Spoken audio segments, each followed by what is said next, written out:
Good morning friends, कैसे हैं आप लोग। मैं राजन कुमार विद्या मंदिर क्लासेस में आप सभी का स्वागत करता हूं। चलिए आज हम सिविक्स, क्या है सिविक्स, सिविक्स का चैप्टर 1 क्या है, लोकतंत्र में सत्ता की साझेदारी। आइए लोकतंत्र में सत्ता की साझेदारी लेकर के आए। लोकतंत्र क्या होता है, जहां लोगों का शासन होता है उसे क्या कहते हैं हम, लोकतंत्र कहते हैं। उसी के बारे में आप जितना ऑब्जेक्टिव क्वेश्चन है उसको हम लेकर के आए हैं। आइए स्टार्ट करते हैं। आइए हम एक मोटिवेशन से स्टार्ट करते हैं। खुद से हार जाऊं वो अलग बात है, खुद से हार जाओ वो क्या है, अलग बात है। न झुकने वाला इंसान नहीं हूं मैं, वरना झुकने वाला इंसान नहीं हूं, हम कभी झुकेंगे नहीं। मुसीबतों से कह दो दिशा अपने बदल ले, क्या कहा है, मुसीबत से कह दो दिशा अपने बदल ले, क्योंकि रुकने वाला इंसान नहीं हूं मैं। चलिए इसी के साथ आज हम लोग अपना स्टार्ट करते हैं क्वेश्चन। देखिए भारत में कहाँ औरतों के लिए आरक्षण की व्यवस्था है, क्या कह रहा है, भारत में औरत के लिए आरक्षण की व्यवस्था किसमें किया गया है, लोकसभा, विधानसभा, मंत्रिमंडल या पंचायती राज संस्था। बताइएगा, औरत के लिए आरक्षण की व्यवस्था कहाँ किया गया है, किसमें किया गया है, पंचायती राज संस्था में। कहाँ किया गया है, पंचायती राज संस्था में। आइए next question.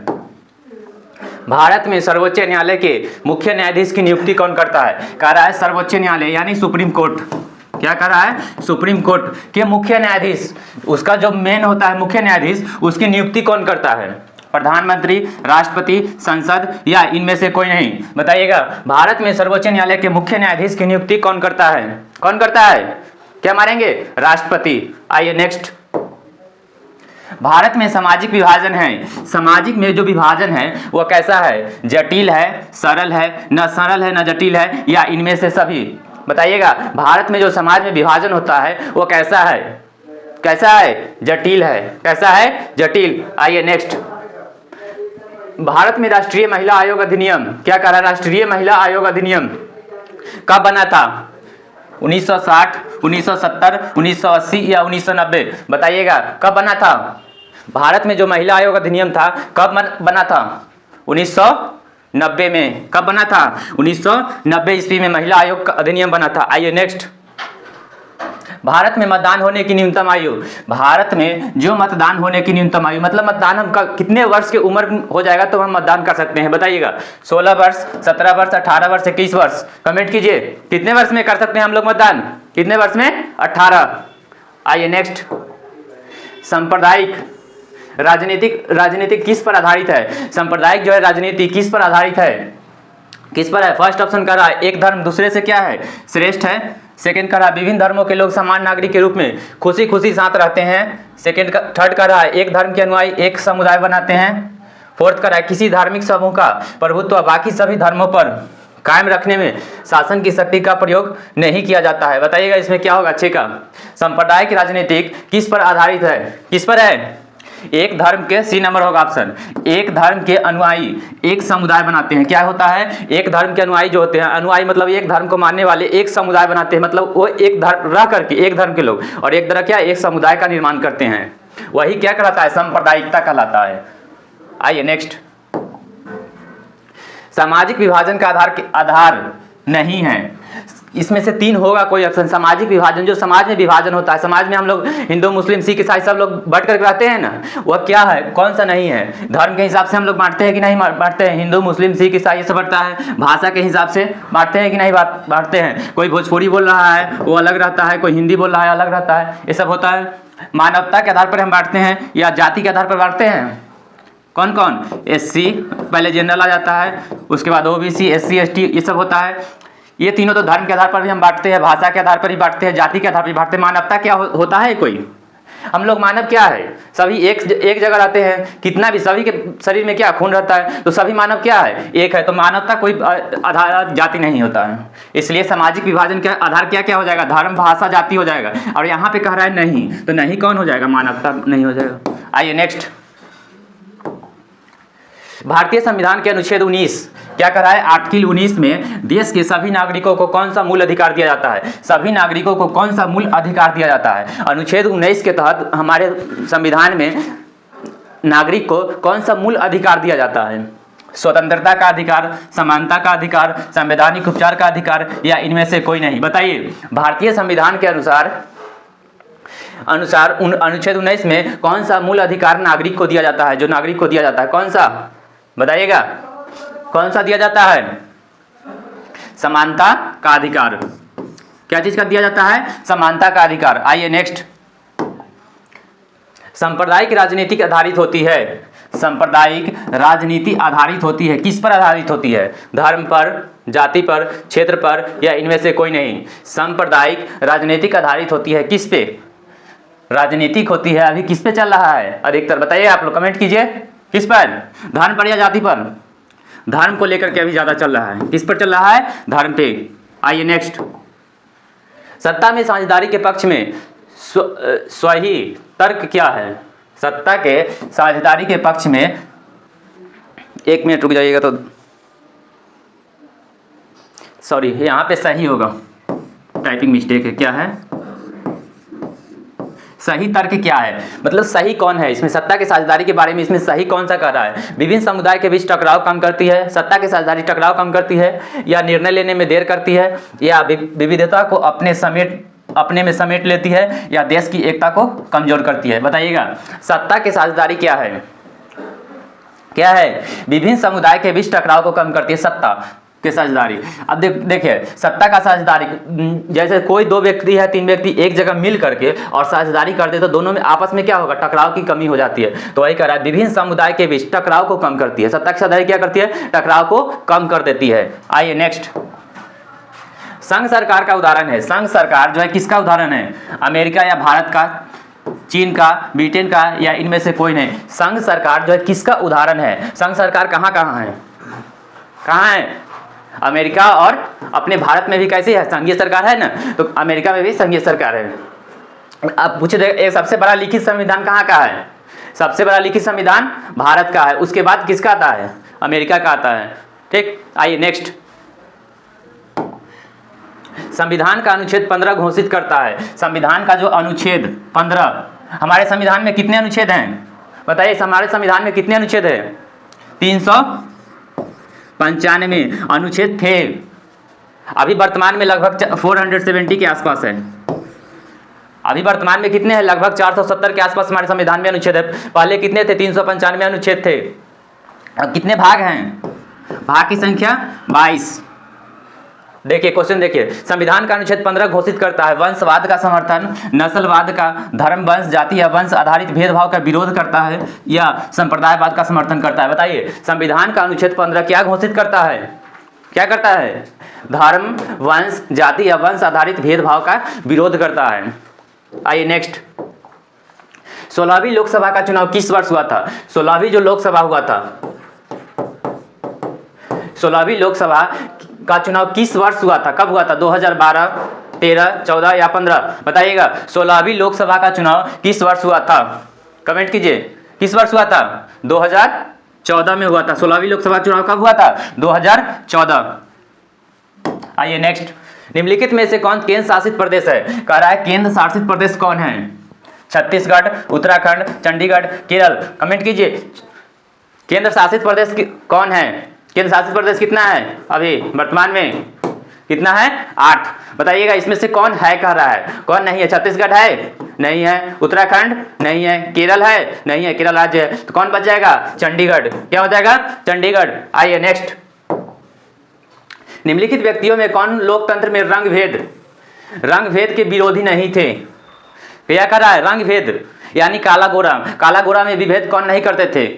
King Martin Luther king, Mahatma Gandhi, Tommy Smith या जेड गुडी? बताइएगा, कौन इसमें रंग भेद के विरोधी नहीं थे? कमेंट कीजिए, कौन नहीं थे इसमें? मार्टिन लूथर किंग क्या थे? रंग भेद का विरोध करते थे। महात्मा गांधी करते थे, टॉमी स्मिथ ये भी करते थे। कौन नहीं करते थे? तो जेड गुडी। यहाँ पे हमको कह रहा है नहीं, तो क्या मारेंगे? जेड गुडी। आइए नेक्स्ट, कह रहा है निम्नलिखित में से कौन सा देश एक सांप्रदायिक राज्य है जहां इस्लाम धर्म को राज्य का आधार माना गया है? कह रहा है कौन सा देश एक सांप्रदायिक राज्य है? कौन सा देश जो है एक सांप्रदायिक राज्य है जहां इस्लाम धर्म को राज्य का आधार माना गया है? क्या कह रहा है? इस्लाम धर्म को राज्य का आधार माना गया है। कौन सा देश होगा? पाकिस्तान, श्रीलंका, बांग्लादेश या भारत? बताइए, सांप्रदायिक राज्य है जहां इस्लाम धर्म को क्या माना गया है? राज्य का आधार माना गया है। कौन सा देश हो जाएगा? क्या हो जाएगा? पाकिस्तान इसमें हो जाएगा। क्या मारेंगे? पाकिस्तान। आइए नेक्स्ट, लोकतंत्र एक शासन व्यवस्था है। लोकतंत्र एक शासन व्यवस्था है किसका? बताइएगा। लोकतंत्र एक शासन व्यवस्था है किसका? लोगों का, लोगों के द्वारा या लोगों के लिए? लोकतंत्र एक शासन व्यवस्था है किसका? लोगों का, लोगों के द्वारा या लोगों के लिए, या इनमें से सभी? किसका है? सभी का है। लोकतंत्र में क्या होता है? लोग, हम लोग रहते हैं, मेरे द्वारा जो भी नियम शासन किया जाता है, हम लोग ही तो चुनते हैं। लोकतंत्र को कौन बनाता है? लोग के द्वारा चुना जाता है, तो लोगों के द्वारा भी चुना जाता है, लोगों के लिए भी, हमारे हित के लिए ना लोकतंत्र बनता है। तो इनमें से सभी मारेंगे। क्या मारेंगे? इनमें से सभी हो जाएगा। एक और आता है, लोकतंत्र लोगों के द्वारा, लोकतंत्र लोगों का जनता के द्वारा शासन है। एक कथन किसका है? पूछेगा। लोकतंत्र जनता का, जनता के द्वारा तथा जनता के लिए है, यह कथन किसका है? तो क्या मारेंगे? अब्राहम लिंकन का। क्या मारेंगे? अब्राहम लिंकन का। बहुत वीवीआई क्वेश्चन है, पूछते रहता है। आ ही गया वो क्वेश्चन। देखिए, लोकतंत्र जनता का, जनता के द्वारा तथा जनता के लिए शासन है, यह कथन किसका है? ये स्टेटमेंट हो जाएगा। पूछता है एक, जनता के लिए शासन है, यह कथन किसका है? ये स्टेटमेंट एक तरह से पूछेगा। लोकतंत्र जनता का, जनता के द्वारा तथा जनता के लिए शासन है, यह कथन किसका है? यह कहा गया, कौन कहा है? अरस्तु, अब्राहम लिंकन, रूसो या महात्मा गांधी? बताइए कौन थे? लोकतंत्र जनता का, जनता के द्वारा तथा जनता के लिए शासन है, यह कथन किसका है? अब्राहम लिंकन जी का। किसका है? अब्राहम लिंकन का। आइए नेक्स्ट, किस देश को सामाजिक विभेद का कारण विखंडन का सामना करना है? किस देश को सामाजिक विभेद के कारण विखंडन का सामना करना पड़ा है? विखंडन मतलब टूट गया है, का सामना करना है। यूगोस्लाविया को, भारत को, बेल्जियम को, श्रीलंका को। बताइए, किस देश को सामाजिक विभेद के कारण विखंडन का सामना करना पड़ा है? किस देश को करा है? यूगोस्लाविया को। किस देश को? यूगोस्लाविया को सामाजिक विखंडन का सामना करना पड़ा है। आइए नेक्स्ट, किस देश में तमिलों की समस्या हल तक नहीं बनी हुई थी? किस देश में तमिलों की समस्या, एक मिनट रुक जाइएगा आप लोग, हाल तक नहीं बनी हुई थी। हल नहीं, यहाँ पे हाल आकार की मात्रा छूट गया है, टाइपिंग एरर हो गया है, इसके लिए मैं माफी चाहता हूँ। कह रहा है किस देश में तमिलों की समस्या हाल तक बनी हुई थी? श्रीलंका, भारत, भूटान या पाकिस्तान? बताइएगा आप लोग, किस देश में तमिलों की समस्या हाल तक बनी हुई थी? किस देश में थी? बताइएगा। क्या मारेंगे ऑप्शन? श्रीलंका। कोई दिक्कत? आइए आगे बढ़ते हैं। कौन सा आंदोलन लैंगिक समानता पर बल देती है? कौन सा आंदोलन जो है लैंगिक समानता पर बल देती है? क्या करा है? लैंगिक समानता पर बल देती है। सामाजिक आंदोलन, नारीवादी आंदोलन, धार्मिक आंदोलन, राजनीतिक आंदोलन? कौन सा आंदोलन लैंगिक समानता पर बल देती है? कौन सा होगा? बताइएगा। लैंगिक समानता, जेंडर से रिलेटेड कौन है इसमें? कौन है? नारीवादी आंदोलन। कौन, क्या हो जाएगा? नारीवादी आंदोलन। आइए नेक्स्ट, 1931 में किसे सांप्रदायिकता का शिकार होना पड़ा था? कौन जो था 1931 में सांप्रदायिकता का शिकार कौन हो गया था? गणेश शंकर विद्यार्थी, खुदीराम बोस, लाला लाजपत राय या इनमें से कोई नहीं? 1931 में किसे सांप्रदायिकता का शिकार होना पड़ा था? बताइएगा। किसे सांप्रदायिकता का शिकार होना पड़ा था? गणेश शंकर विद्यार्थी। कौन था? गणेश शंकर विद्यार्थी को जो सांप्रदायिकता का शिकार होना पड़ा था। कब होना पड़ा था? 1931 ईस्वी में होना पड़ा था। आइए नेक्स्ट, 2011 की जनगणना के अनुसार भारत में कितने प्रतिशत साक्षर है? 2011 की जनगणना के अनुसार देखेंगे तो भारत में कितने लोग साक्षर है, यानी पढ़े लिखे हैं? 2011 के अनुसार देखेंगे तो कितने लोग पढ़े लिखे हैं? 62.6%, 63.6%, 64.6% या 65.6%? बताइएगा आप लोग, कितने प्रतिशत लोग साक्षर है 2011 की जनगणना के अनुसार? 64.6% लोग साक्षर हैं, यानी पढ़े लिखे थे। बाद बाकी क्या थे? अनपढ़ थे। 18 वर्ष की आयु पर स्विट्जरलैंड में महिलाओं को मताधिकार कब प्रदान किया गया? स्विट्जरलैंड के महिलाओं को जो 18 वर्ष हो गया था उसको मताधिकार का अधिकार, मत देने का अधिकार, यानी वोट करने का अधिकार कब दिया गया था? 1970, 71, 73 या 74? बताइए। 18 वर्ष की आयु पर स्विट्जरलैंड में महिलाओं को मताधिकार का कब प्रदान किया गया था? कब प्रदान किया गया था? 70, 71, 73, 74? 1971 ईस्वी में प्रदान किया गया था। स्विट्जरलैंड के महिलाओं को जब 18 वर्ष का हो गया था तो उसको मत देने का अधिकार कब दिया गया था? 1971 में दिया गया था। आइए नेक्स्ट, 15वीं लोकसभा में महिलाओं की कितनी भागीदारी थी? 15वीं जब लोकसभा हुआ था उसमें महिलाओं की कितनी भागीदारी दिया गया था? कितना हिस्सा दिया गया था? कितना परसेंट दिया गया था? बताइएगा। कितना दिया गया था? 8.68%, 9.68, 10.68 या 15.68? बताइए कौन सा होगा? 15वीं लोकसभा में महिलाओं को कितना प्रतिशत आरक्षण दिया गया था? 10.68%। कितना? 10.68% दिया गया था, भागीदारी उसमें हिस्सा दिया गया था। आइए नेक्स्ट, 16वीं लोकसभा में महिला सदस्यों की संख्या कितनी थी? जब 16वीं लोकसभा हुआ था उसमें महिला सदस्यों की संख्या कितनी थी? क्या कर रहा है क्वेश्चन? महिला सदस्यों की संख्या कब? 16वीं लोकसभा में। क्या मारेंगे? 64, 65, 66 या 67? बताइए 16वीं लोकसभा में महिलाओं की संख्या कितनी थी? कितनी थी? 65, 65। आइए नेक्स्ट क्वेश्चन, अंतर्राष्ट्रीय महिला दिवस क्या कर रहा है? अंतर्राष्ट्रीय महिला दिवस किस तिथि को मनाया जाता है? यहाँ पे तिथि हो जाएगा ऐसे, किस तिथि को मनाया जाता है? 7 मार्च, 8 मार्च, 9 मार्च, 10 मार्च? बताइएगा अंतर्राष्ट्रीय महिला दिवस किस तिथि को मनाया जाता है? किस तिथि मारेंगे? 8 मार्च। कोई डाउट? आइए नेक्स्ट, असम में बिहारियों पर होने वाले अत्याचार का आधार क्या था? जो असम में जो बिहारी लोग रहते थे उस पर क्या, किस बात को लेकर अत्याचार किया जाता था वहां के लोगों पर? भारत के लोगों, बिहारी के लोगों पर असम में किस बात को लेकर अत्याचार किया जाता था? जातिवाद के, संप्रदायवाद के, लिंगाधार के या क्षेत्रवाद के? बताइएगा किस बात को लेकर किया जाता था? क्षेत्रवाद को लेकर के किया जाता था। किस बात को? क्षेत्र के आधार पर किया जाता था, वहां पर अत्याचार किया जाता था लोगों पे। आइए नेक्स्ट, अधिकारों और अवसरों के मामले में क्या करा है? अधिकारों और अवसरों के मामले में महिलाओं को विशेष परिचय देने वाला व्यक्ति क्या कहलाता है?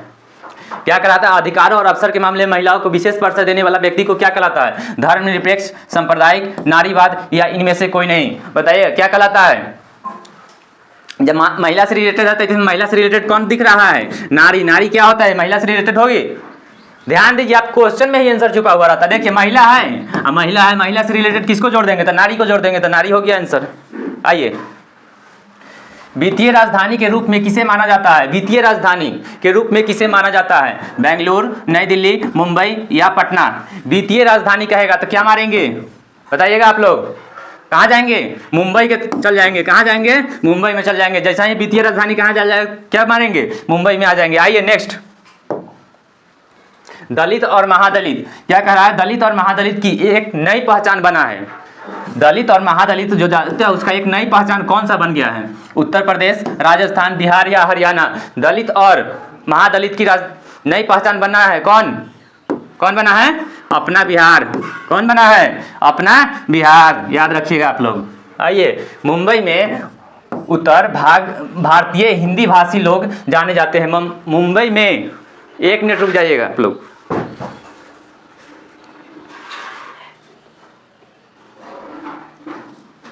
सही है क्वेश्चन। मुंबई में उत्तर भारतीय हिंदी भाषी लोग जाने जाते हैं क्या से? गरीब भैया से, बिहारी भैया से या बिहारी बाबू के नाम से या इनमें से कोई नहीं? देखिए इसमें बहुत अच्छा सटीक आंसर दिया गया है। आप लोग ध्यान से देखिए, मुंबई में उत्तर भारतीय हिंदी भाषी लोग जाने जाते हैं किससे? गरीब भैया से जाने जाते हैं। क्या जाने जाते हैं? गरीब भैया कहते हैं। क्या कहते हैं? गरीब भैया। तुम्हारे भैया लोग गरीब होते हैं ना, तो वैसे याद रखेंगे। क्या मानेंगे? गरीब भैया। आइए नेक्स्ट, श्रीलंका में सत्ता में भागीदारी के संदर्भ में सही कथन क्या है? श्रीलंका में जो सत्ता में भागीदारी के संदर्भ में सही कथन कौन सा होगा? बहुसंख्यक सिंगली भाषी के हितों की उपेक्षा करना या सरकार की नीतियों द्वारा सिंगली भाषी बहुसंख्यक को प्रभुत्व बनाए रखने, यहाँ पे रखने का प्रयास करना। टाइपिंग मिस्टेक है थोड़ा मोड़ा, इसके लिए माफी चाहता हूँ। आइए, संघीय व्यवस्था अपनाकर सभी क्षेत्रों के हितों का ध्यान रखना या अल्पसंख्यकों का प्रभुत्व बनाए रखने का प्रयास करना। बताइएगा 33 का आंसर क्या होगा? सरकार की नीतियों के द्वारा सिंगली भाषी बहुसंख्यकों को प्रभुत्व बनाए रखने का प्रयास करना। देखिए यहाँ पे कह रहा है श्रीलंका में सत्ता की भागीदारी। श्रीलंका में जो सत्ता की भागीदारी के संदर्भ में सही कथन का चुनाव करना है। तो सत्ता की भागीदारी में क्या होगा? सरकार की नीतियों द्वारा सिंगली भाषी बहुसंख्यकों को प्रभुत्व बनाए रखने का प्रयास करना। आइए नेक्स्ट, बांग्लादेश का उदय कब हुआ था? बांग्लादेश का कह रहा है कि उदय कब हुआ था? 1970, 71, 72 या 73? बताइएगा बांग्लादेश का उदय कब हुआ था? 1971 में। कब हुआ था? 1971 में बांग्लादेश उदय हो गया था। आइए नेक्स्ट, एक आदमी अपना सब कुछ छोड़ सकता है। क्या कर रहा है? एक आदमी अपना सब कुछ छोड़ सकता है परंतु वह जाति व्यवस्था में अपने विश्वास की तिलांजलि नहीं दे सकता। यह कथन किसका है? देखिए बहुत अच्छा क्वेश्चन है। एक आदमी अपना सब कुछ छोड़ सकता है लेकिन वह क्या करता है? जाति व्यवस्था में अपना जो विश्वास होता है वह नहीं खो सकता है। बताइए यह स्टेटमेंट किसका है? जगजीवन राम का है, रामविलास पासवान जी का है, और सरदार वल्लभ भाई पटेल जी का है, या सुभाष चंद्र बोस का है? बताइए, बहुत अच्छा क्वेश्चन है। हम सब कुछ छोड़ सकते हैं परंतु अपने अपने क्या विश्वास को तिलंजादी नहीं दे सकते। यह कथन किसका है? बाबू जगजीवन राम। बाबू जगजीवन राम से है। बाबू जगजीवन राम क्या थे? श्रम मंत्री थे। क्या थे? श्रम मंत्री। आइए नेक्स्ट क्वेश्चन। नस्ल का आधार क्या होता है? नस्ल का आधार क्या होता है? जीव शास्त्र होता है, धार्मिक होता है, सामाजिक होता है, या आर्थिक होता है? नस्ल का आधार क्या होता है? नस्ल मतलब क्या होता है? नस्ल का मतलब रिलेटेड होता है। आप लोग गाय भैंस पालते होंगे, घर में पालते हैं कि नहीं पालते? आपकी मम्मी पापा पालते होंगे, आप नहीं पालते होंगे, तो उसमें नस्ल होता है, बहुत सारा नस्ल होता है गाय का। मुर्राही कौन कौन होता है वो सब, वही नस्ल से देखिए। जीव जंतु में नस्ल होता है। गाय भैंस क्या है?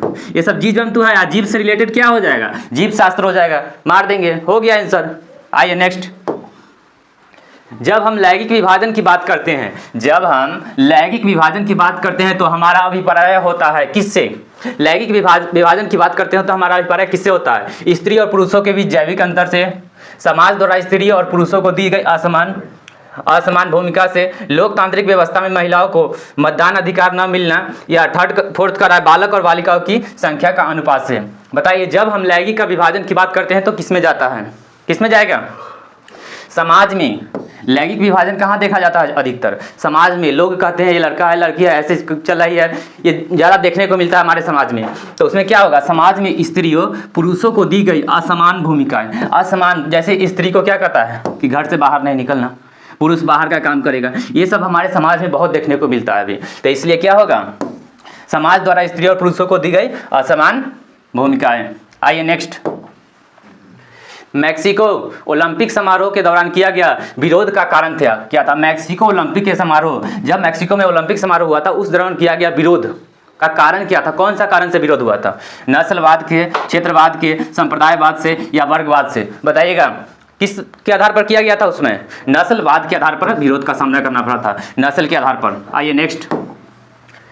नोबेल पुरस्कार से सम्मानित बांग्लादेशी अर्थशास्त्री है। नोबेल पुरस्कार बांग्लादेश का कौन सा अर्थशास्त्री है जिसे नोबेल पुरस्कार से सम्मानित किया गया था?